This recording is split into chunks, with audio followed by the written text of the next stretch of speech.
एक जगह पर एक मैदान में म्यूनिसिपैलिटी के 2 वर्कर्स कुछ काम कर रहे थे।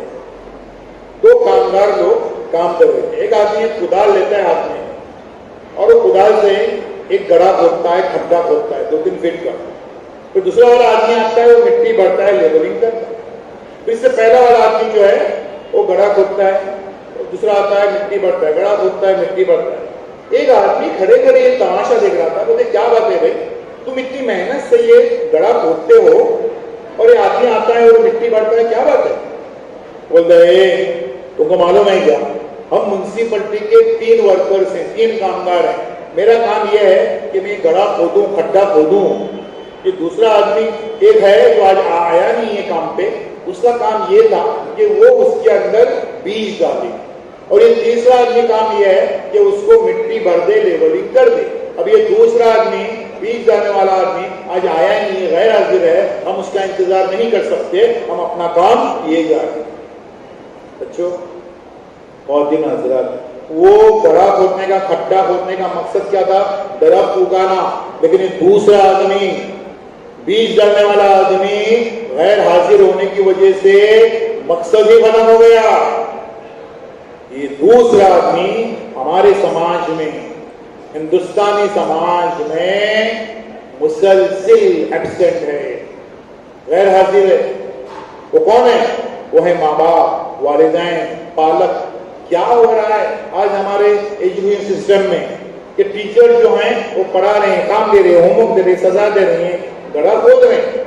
बच्चे घर पे जा रहे हैं, पढ़ रहे हैं, याद कर रहे हैं, नकल कर रहे हैं, रट रहे हैं, गड्ढा भर रहे हैं। लेकिन दूसरा आदमी, वालिदैन, माँ बाप, पालक, दूसरा आदमी, बीज डालने वाला आदमी, इंस्पायर करने वाला आदमी, मोटिवेट करने वाला आदमी, आगे बढ़ कहने वाला आदमी, मैं तुम्हारे साथ हूं कहने वाला आदमी, मैं तुम्हारे तालीम के लिए, हायर एजुकेशन के लिए अपने जेवरात को बेच डालूंगी, ये कहने वाली माँ, मैं तुम्हारी आला तालीम के लिए अपने घर को बेच डालूंगा, ये कहने वाला बाप। ये माँ और बाप दोनों गैर हाजिर हैं। और इसीलिए हमारे आंगन में तालीम का, इल्म का, शिक्षा का जो पौधा नहीं उग रहा है, उसकी वजह यही है कि टीचर्स कितनी ही मेहनत करें, बच्चे कितनी ही मेहनत करें, लेकिन जब तक माँ बाप, पालक अपनी ड्यूटी पर हाजिर नहीं होते हैं, तब तक हमारे आंगन में तालीम का पौधा उगने से रहा।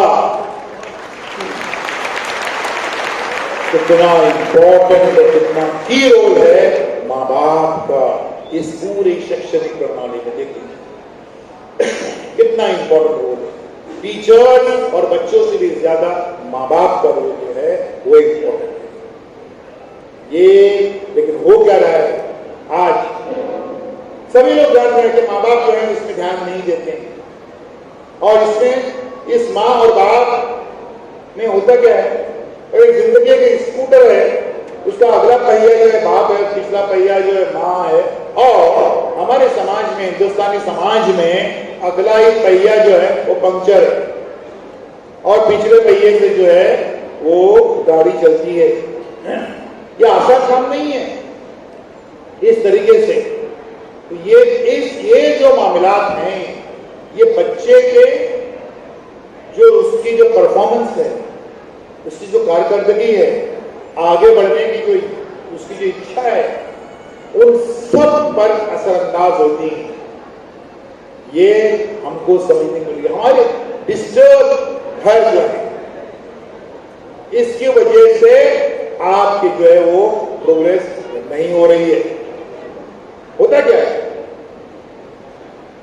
कि एक वर्ष करिए, एक बच्चा स्कूल से बस्ता दबाए घर पे आया, सामने उसके अब्बा मिले, तो अब्बा कहते हैं अब्बा मालूम है स्कूल में क्या हुआ, स्कूल में क्या हुआ?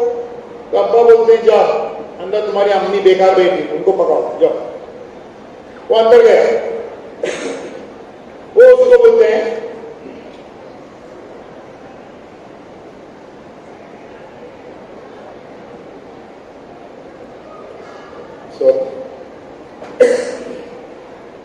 अम्मी नहीं मालूम है स्कूल में क्या हुआ, स्कूल में क्या हुआ?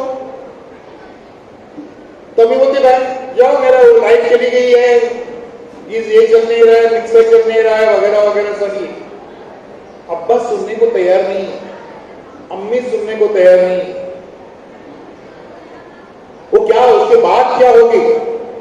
बात बहुत मामूली होगी, वो बात क्या कह रहा होगा कि आज हमारे स्कूल के सामने इधर से एक बड़ी गाड़ी आई, इधर से एक रिक्शा आया, बीच में से एक साइकिल वाला चला गया, बहुत मामूली बात होगी, लेकिन वो उसका बचपन है,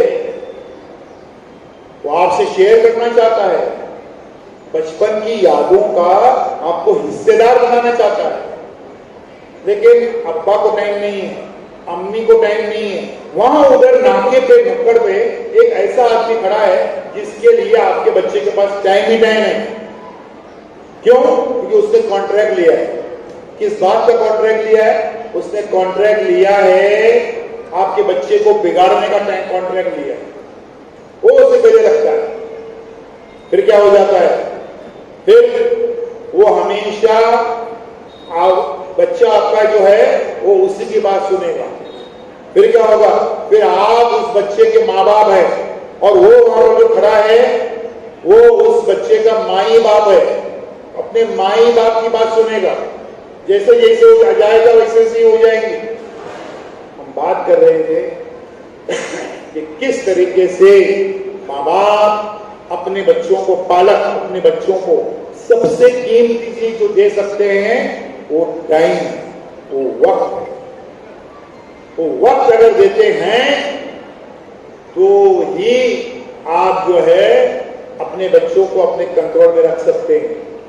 हमें मालूम है आपके जहन में एक कंट्रोल की बात आई तो जो सामने जो बात आ रही होगी वो मोबाइल्स हैं, जिसकी वजह से बच्चे कई हो रहे हैं। हम इस ताल्लुक से भी बहुत तफसील से बात करने वाले हैं कि इस पर आप कैसे काबू पाएंगे, कैसे आप जो हैं उसको कंट्रोल करेंगे, उस ताल्लुक से भी हम बात करने वाले हैं।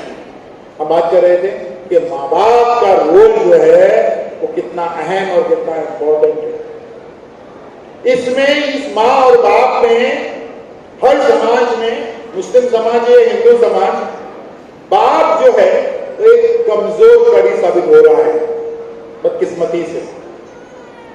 और बाप का रोल कितना कमजोर। एक अब्बा जो है, एक वडील, एक अब्बा घर में दाखिल होते हैं, बच्चे को देखते हैं, अरे बराबर पढ़ाई करो, अच्छे से, तुम्हारे एग्जाम अच्छी जानी चाहिए, अच्छे पेपर लिखो। बच्चे से कहते हैं बहुत अच्छे से, बहुत दिल लगा के पढ़ाई करो, बहुत अच्छा रिजल्ट आना चाहिए, खूब मेहनत करो और बराबर पढ़ रहे ना रोज। तो बच्चा कहता है अब्बा मेरी एग्जाम खत्म होके 2 महीने हो गए हैं और कल मेरा रिजल्ट आने वाला है। तो बाप को जो है बच्चे के ताल्लुक से कुछ इतना ही मालूम रहता है कि क्या चल रहा है, क्या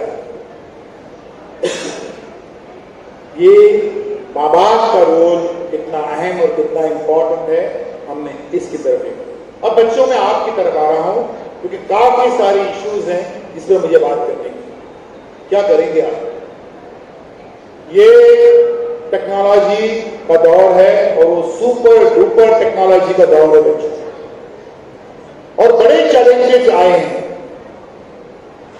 मैं नाम लेना चाहूंगा उसमें, जैसे कि आर्टिफिशियल इंटेलिजेंस आ गया है, उर्दू में उसको मसनवी ज़हानत कहते हैं। और ये जो आर्टिफिशियल इंटेलिजेंस जो है, चैट जीपीटी आ गया है, इन सब की वजह से मामला बिगड़ने वाले हैं। मैं आपको घबरा नहीं रहा, लेकिन हजारों में नहीं, शायद लाखों में जॉब्स चले जाएंगे। उसका इलाज है उसका। जिसकी वजह से जॉब जाने वाले हैं उसमें घुस जाओ, उसमें जाओ, उसमें दाखिल हो जाओ। यानी ये एआई, चैट जीपीटी है या उस जैसे जो भी एआई के जो ये एप्लीकेशंस हैं, बच्चों उसको आपको स्कूल लेवल से अपनाना पड़ेगा, क्योंकि आपका मुकाबला वहां पर है। इसलिए उनको अपनाना पड़ेगा। उसको अपनाने में क्या रुकावटें आती हैं, मैं आ रहा हूं उसकी तरफ। स्कूल लेवल से ये जो जॉब्स जाने वाले हैं किसके जाएंगे? जो उसको नहीं अपनाएगा उनके जॉब जाएंगे, जो अपनाएगा उनका मामला अलग है। इतने चैलेंजेस आ गए हैं, तो अब हमने अपने जिंदगी की प्लानिंग, उसका व्यवस्थापन हमने कैसा करने का। नंबर एक बच्चों, कि आपके सामने आपकी जिंदगी का कोई मकसद, कोई नज़्बुल ऐन, कोई लक्ष्य आपके सामने होना चाहिए। मैं देख रहा हूं कुछ बच्चों के पास में नोटबुक्स हैं, नोट करना शुरू करते हैं। आपके सामने जिंदगी कोई मकसद, कोई नज़्बुल ऐन, कोई लक्ष्य, यानी बच्चों आपके पास भी कोई ख्वाब होना चाहिए। You should have a dream. तुमचं काहीतरी स्वप्न असलं पाहिजे, और कोई बड़ा सा ख्वाब देखो बच्चों, अपनी कैपेसिटी से बड़ा ख्वाब देखो। बच्चों आपने ये कहावत सुनी होगी कि जितनी बड़ी चादर उतने पैर फैलाओ, है ना? बच्चों मैं आपसे ये कहने आया हूं कि आप सबसे पहले आराम से अपने पैर फैला दो और उतनी बड़ी चादर के इंतजाम में लग जाओ। जितनी बड़ी चादर उतने पैर फैलाओ, तो आपका ख्वाब क्या होगा कि मेरे अब्बा का मेरा इनकम जो है महीने का अगर 8,000 रुपया है, तो मैं ऐसा कोई कोर्स करूंगा जिसकी फीस 8,000 रुपये। ऐसा चिल्लर ख्वाब दिखाने के लिए आज की इतनी बड़ी महफिल नहीं है बच्चों। कोई बड़ा सा ख्वाब देखो, अपनी कैपेसिटी से बड़ा ख्वाब देखो। आपने ख्वाब देखा, ख्वाब तो जो गुब्बारा है उगा, उसको फुगे को फोड़ने के लिए, वो गुब्बारे को तोड़ने के लिए हथौड़े की जरूरत पड़ती है? नहीं, एक पिन, एक टांचनी काफी है। तो वो कौन से पिन या कौन सी टांचनी है जो आपके जो है ख्वाब के गुब्बारे को तोड़ देती है और सब ख्वाब चिकनाचूर हो जाते हैं। आने के बाद दोनों दोस्त एक साथ उस बिल्डिंग के ऊपर चढ़े और दोनों दोस्तों ने गले में गला डाल के कूद कर जान दे दी। अब मुझे बताओ कि हिम्मत वाला आदमी था, उसने भी जान क्यों दी? वो आधे घंटे का प्रोसेस, उस आधे घंटे में उसने अपने हालात ऐसे बयान कर दिए कि उस हिम्मत वाले आदमी को भी यकीन हो गया यार जिंदगी से मुकाबला करना मुश्किल है, एक ही रास्ता है कि जान दे दो। बच्चों इससे आपने क्या सबक लिया? बच्चों इससे आपने सबक ये लेना चाहिए कि आप कभी भी मायूसी, डिप्रेशन, इसकी बात, मायूसी की बात करने वालों की संगत में मत रहो। जो भी मायूसी की बातें करता है उससे उड़ जाओ। उसके एक और मिसाल दूंगा कि एक बड़ा सा बैरल है, उसमें 100 लीटर व्हाइट पेंट, व्हाइट रंग, सफेद रंग रखा हुआ है, 100 लीटर। उसको अगर हमको काला बनाने का है तो उसमें कितना लीटर काला रंग मिलाना पड़ेगा? 100 लीटर, 5 लीटर का फी, 100 लीटर काला रंग, 100 लीटर जो सफेद रंग है उसमें खाली 5 लीटर काला रंग मिलाए तो काला हो जाता है। अब बहुत पॉजिटिव हैं, बहुत हिम्मत वाले हैं, बहुत उत्साही हैं, लेकिन अगर आप आधा घंटा भी किसी गलत आदमी के साथ में बैठते हैं तो पूरे काले हो जाएंगे, पूरे निगेटिव हो जाएंगे। नकारात्मक सोचने वाले लोग जो हैं, जो निगेटिव सोचने वाले लोग हैं, उनके साथ बैठो ही मत। ये अगर करते हैं तो अब आपको आगे बढ़ने में आसानी हो जाएगी। अब किसी किस्म का कोई मामला आपको नहीं आ जाएगा।